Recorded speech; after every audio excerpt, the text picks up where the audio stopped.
Hi! It's నంద.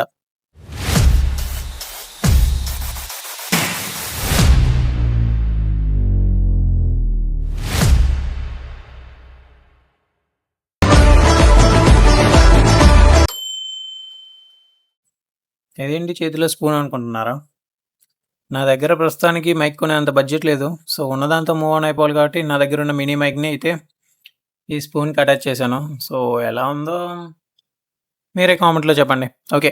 ఈ point పక్కన పెడితే, నేను మనకి డ్రీమ్స్ ఎందుకొస్తాయి? ఈ కంటెంట్ మీద ఒక 3, 4 డేస్ నుంచి రీసెర్చ్ చేశాను. Google, ChatGPT, Gemini, meta AI ఇంకా బ్రౌజర్‌లో వీటన్నిటిలో. సో, నాకైతే కొన్ని పాయింట్స్ తెలిసాయి అండ్ కొంత మ్యాటర్‌ని గ్యాదర్ చేసుకున్నాను. సో, దాన్నైతే నేనిప్పుడు షేర్ చేస్తాను మీతోని. చాలామందికి డ్రీమ్స్ ఒస్తాయి. మనకసలు డ్రీమ్స్ ఎందుకొస్తాయి?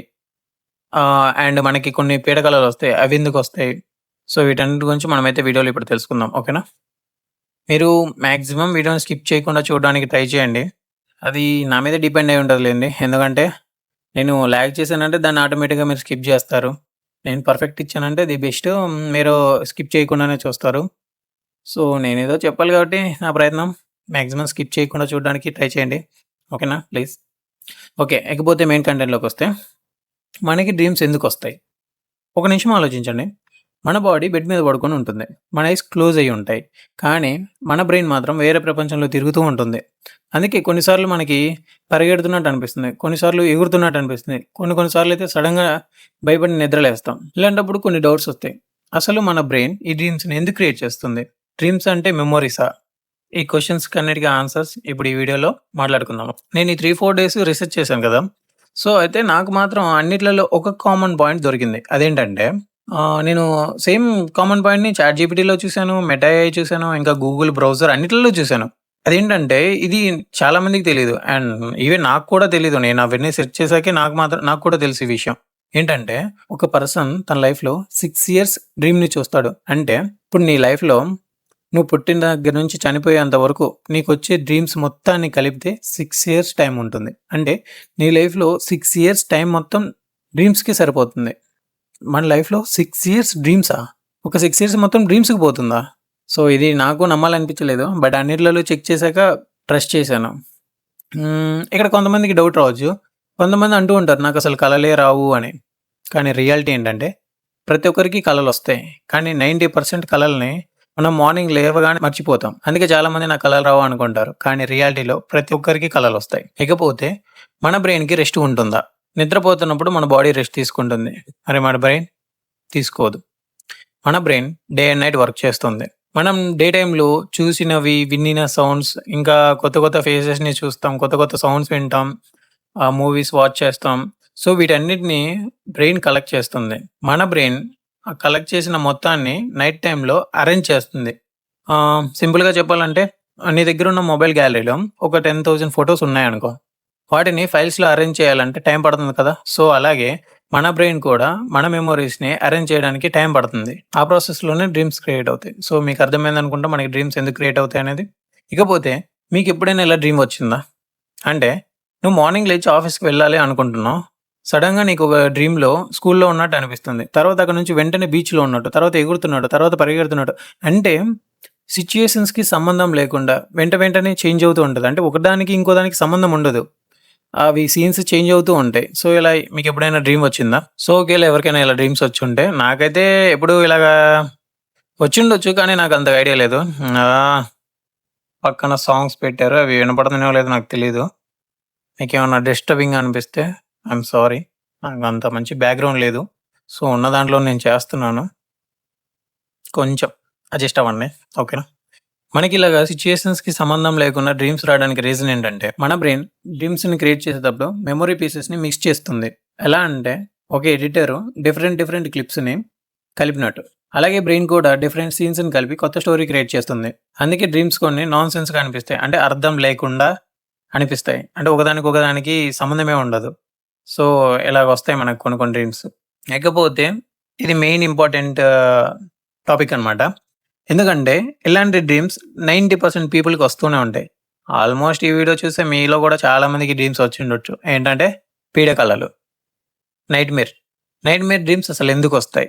ఇవి ఎలా ఉంటాయంటే మనల్ని ఎవరో చేజ్ చేస్తున్నట్టు లేదా ఎక్కడో ఒక నెగెటివ్ ప్లేస్‌లో మనం ఉన్నట్టు. నెగెటివ్ అంటే అదే నెగెటివ్ ఎనర్జీస్ ఉంటాయి గదా! చెప్పాలంటే శ్మశానాలు, ఎక్కడో ఏదో బిల్డింగ్ పైన, ఎక్కడో ఉన్నట్టు లేదా మనకు తెలిసిన పర్సన్‌కి ఏదైనా అయినట్టు. సో, ఇలాంటి డ్రీమ్స్ ఒస్తాయి. అంటే మనకి భయాన్ని కలిగించే డ్రీమ్స్. ఇవెందుకొస్తాయో తెలుసా? మన బ్రెయిన్ ఏం చేస్తుందంటే మనకి ఉన్న స్ట్రెస్‌ని రిలీజ్ చేయడానికి ట్రై చేస్తుంది. డే టైమ్‌లో మనం ఇగ్నోర్ చేసిన ఫియర్స్ అంటే మనం ఏదైతే డే టైమ్‌లో కొన్ని కొన్ని విషయాలను భయపడి పట్టించుకోకుండా వదిలేస్తామో, సో, అవి నైట్ టైమ్‌లో డ్రీమ్స్ కలల్లాగా వచ్చే అవకాశం ఉండొచ్చు. కొంతమంది ఎవరైతే పర్సన్స్ స్ట్రెస్ ఎక్కువ ఉన్న వాళ్ళు ఉంటారో, వాళ్ళకి పీడకలలు కూడా ఎక్కువ రావచ్చు. ఇకపోతే చాలామందికి ఈ క్వెషన్ మైండ్‌లో రన్ అవుతూ ఉంటుంది. అంటే చనిపోయిన వాళ్ళు డ్రీమ్స్‌లో ఎందుకొస్తారు? ఇది మన ఎమోషన్స్‌కి సంబంధించింది. అంటే చాలామందికి వాళ్ళ పేరెంట్స్, ఫ్రెండ్స్ లేదా రిలేటివ్స్ కనిపిస్తారు. సైన్స్ ప్రకారం ఇది నార్మల్.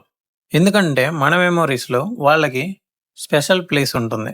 మన బ్రెయిన్ పాత జ్ఞాపకాలను గుర్తు చేసేటప్పుడు ఆ పర్సన్స్ మళ్ళీ మనకు కనిపించవచ్చు. ఇది సూపర్ న్యాచురల్ అని కాదు. ఆ టైంలో మన ఎమోషనల్ మెమోరీస్ ఎఫెక్ట్ అన్నమాట. అందుకే మనకి చనిపోయిన వాళ్ళ డ్రీమ్స్‌లో కనిపించినట్టు అనిపిస్తుంది. డ్రీమ్స్ ఫ్యూచర్‌ని చెప్తాయా? దీనికి సైన్స్ ప్రకారం ప్రూఫ్ లేదు.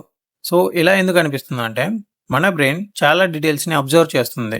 మనం కాన్షియస్‌గా నోటీస్ చేయనివి కూడా మన బ్రెయిన్ స్టోర్ చేస్తుంది. ఆ ఇన్ఫర్మేషన్‌ని బేస్ చేసుకొని ఫ్యూచర్ పాసిబిలిటీని ఇమాజిన్ చేస్తుంది. కొన్నిసార్లు అవి నిజం అవ్వడం వల్ల డ్రీమ్స్ ఫ్యూచర్‌ని చెప్పిందే అనిపిస్తుంది. కానీ అది ఎక్కువ కోయిన్సిడెన్స్. కానీ ఇప్పటికీ ఎవరికీ తెలియనిది, అర్థం కానిది ఏంటంటే అసలు డ్రీమ్స్ ఎగ్జాక్ట్ పర్పస్ ఏంటి? మెమోరీస్ కోసమా? ఎమోషన్స్ కోసమా? క్రియేటివిటీ కోసమా? లేక మనకు తెలియని వేరే రీజన్ ఏమైనా ఉందా? ఈ మిస్టరీకి ఆన్సర్ ఇంకా దొరకలేదు. సో, డ్రీమ్స్ అంటే ర్యాండమ్ స్టోరీస్ మాత్రమే కాదు. మనం నిద్రపోతున్నప్పుడు కూడా మన బ్రెయిన్ యాక్టివ్‌లో ఉంటుందని ప్రూఫ్. మరి మీకు ఎప్పుడైనా చాలా విచిత్రమైన డ్రీమ్స్ వచ్చాయా? కామెంట్స్‌లో చెప్పండి. సో, మీకు కంప్లీట్‌గా అర్థమైందని అయితే నేను అనుకుంటున్నాను. సో, ఎగ్జాక్ట్‌గా సింపుల్‌గా చెప్పాలంటే మనకి డ్రీమ్స్ ఎందుకు క్రియేట్ అవుతాయంటే మనం డేలో చూసినవన్నీ ఏవైతే మన బ్రెయిన్ మన ఐస్ క్యాప్చర్ చేసి బ్రెయిన్‌కి పంపిస్తుందో, సో, ఆ మెమోరీస్‌ని అండ్ మన ఇయర్స్ ఏవైతే సౌండ్స్‌ని అబ్జర్వ్ చేసి మన బ్రెయిన్‌కి పంపిస్తుందో, సో, వాటన్నిటిని మన బ్రెయిన్ స్టోర్ చేసుకుంటుంది. నైట్ టైమ్‌లో స్టోర్ చేసుకునే ప్రాసెస్‌లో మనకి డ్రీమ్స్ క్రియేట్ అవుతాయి. సో, డ్రీమ్స్ అనేవి ఇలా క్రియేట్ అవుతాయి. మనకి ఈ పీడకలలు ఎందుకొస్తాయంటే, మనం డే టైమ్‌లో కొన్ని విషయాలకు భయపడతాం. భయపడినప్పుడు వాటిని లైట్ తీసుకొని అప్పుడు మూవ్ ఆన్ అయిపోతాం. కానీ మనకి ఏదైతే ఆ స్ట్రెస్ ఉంటదో, మన బ్రెయిన్‌లో ఆ విషయాలు ఇంకా రన్ అవుతూనే ఉంటాయి. సో, అవేంటంటే నైట్ టైమ్‌లో ఆ స్ట్రెస్‌ని రిలీజ్ చేయడం కోసం బ్రెయిన్ ఎప్పుడైతే మనం డే టైమ్‌లో భయపడే ఆ విషయాలను ఆపేస్తామో, అవి నైట్‌లో రన్ అవుతాయన్నమాట. రన్ అయ్యి మన మెమోరీస్‌కి మ్యాచ్ అయ్యి, మిక్స్ అయ్యి అవి డిఫరెంట్ డ్రీమ్స్‌ని క్రియేట్ చేసి భయపడి మన స్ట్రెస్‌ని రిలీజ్ చేస్తాయి. సో, ఇలా జరుగుతుంది. డ్రీమ్స్ ఫ్యూచర్‌ని చెప్తాయా? సో, ఫ్యూచర్‌ని డ్రీమ్స్ చెప్పడం అంటే అదే. అది చెప్పడం అంటూ ఏముండదు. ఏంటంటే, మనం అబ్జర్వ్ చేయనివి కూడా మన బ్రెయిన్ కొన్నిటిని అబ్జర్వ్ చేస్తుంది. ఫర్ ఎగ్జాంపుల్ ఒక స్కూల్ లేదా కాలేజ్ ఎక్కడైనా ఉన్నాం. ఫ్రెండ్ ఎవరో ఉన్నారు. ఆ పర్సన్‌తో నువ్వు మాట్లాడుతున్నావు. నువ్వు ఆ డ్రెస్సింగ్ స్టైల్ గాని, లేదా డ్రెస్సింగ్ గాని అబ్జర్వ్ చేయలేదు. నెక్స్ట్ డే గాని, నెక్స్ట్ వీక్‌లో గాని సేమ్ అదే డ్రెస్‌ని నువ్వు చూసుంటావు. సో, నువ్వేమనుకుంటావు అది ఈలోపు నీ డ్రీమ్‌లో రన్ అయ్యుండొచ్చు. రన్ అయిన వెంటనే నువ్వేమనుకుంటావు ఇలాంటి డ్రెస్ వేసుకొని వస్తాడని ఎక్స్‌పెక్ట్ చేసుంటావు. సో, ఎగ్జాక్ట్‌గా తను ఆ డ్రెస్ ఏసుకొని వచ్చాడనుకోండి. సో, దాన్ని మనం ఏమనుకుంటాం, అరే! నాకు నిన్న ఇది కలొచ్చింది. సో, అందుకే వీడు ఈరోజు వచ్చాడు. అంటే నేను నిన్నే ఎక్స్‌పెక్ట్ చేశాను ఈ డ్రెస్ వచ్చాను. కానీ నువ్వు ముందే ఆ డ్రెస్‌ని చూసావు. కాకపోతే నీ మైండ్ దాన్ని క్యాప్చర్ చేసింది కానీ నీకు సరిగ్గా నీ థాట్‌లో లేదది. క్యాప్చర్ చేసినట్టు నువ్వు అబ్జర్వ్ చేయలేదు. కానీ నీ మైండ్ ఆల్రెడీ క్యాప్చర్ చేసి పెట్టుకుంది. సో, ఇలా మనకు కొన్ని తెలియని విషయాల్ని కొన్ని సమ్‌టైమ్స్ చూసినప్పుడు మనం అనుకుంటాం. నాకు నిన్న కలొచ్చింది. సో, అందుకే వీడు ఈరోజు ఈ డ్రెస్ ఏసుకొని వచ్చాడు. సో, ఇలా అనిపిస్తుంది. కానీ ఎగ్జాక్ట్ రీజన్ ఏంటంటే అక్కడ కోయిన్సిడెన్స్. సో, నీకు అనుకోకుండా తను ఏసుకొని రావడం, నీకు డ్రీమ్ రావడం, అదే డ్రెస్ తనేసుకొని రావడం. సో, ఇలా మ్యాచ్ అయినప్పుడు మనకి అలాంటి థాట్ వస్తుందనమాట. అంటే మన డ్రీమ్స్ ఫ్యూచర్‌ని చెప్తాయి అని. సో, అంతే సింపుల్. ఇకపోతే చాలామంది సైంటిస్ట్‌లు వాళ్ళు ఏదైతే ఇన్వెంట్ చేస్తారో వాళ్ళలో కొంతమంది ఇలా చెప్పారు. ఏంటంటే వాళ్ళు డే మొత్తంలో ఒక పని మీద వర్క్ చేస్తూ ఉంటారు. వాటిలలో కొన్నిటికి సొల్యూషన్స్ నైట్ డ్రీమ్స్‌లో వచ్చాయని. సో, ఇది రియల్‌గా ప్రూవ్ అయింది కూడా. ఎందుకంటే చాలామంది సైంటిస్ట్‌లు వాళ్ళ బయోగ్రఫీలో అలా చెప్పేటప్పుడు కూడా చెప్పారు. డ్రీమ్‌లో థాట్ వచ్చింది. లేదా డ్రీమ్‌లో ఆన్సర్ దొరికింది అనేసి. సో, మనకి డ్రీమ్స్ గురించి ఇక నేను తెలుసుకుందైతే ఇంతే. మీకెక్కడన్నా లాగ్ అనిపించినా లేదా మీకెక్కడన్నా ఏమన్నా అర్థం అవ్వకపోతే కామెంట్స్ చేయండి. ఇంకా రీసెర్చ్ చేసి బెటర్ వీడియోలు ఇవ్వడానికి నేను ట్రై చేస్తాను మాక్సిమం. ఓకేనా? ఓకే. బాయ్. ఈ వీడియో నచ్చితే లైక్, షేర్ చెప్పాలని మీకు నచ్చితే చేయండి ప్రతిదీ. మీ ఇష్టం. ఓకేనా? బాయ్.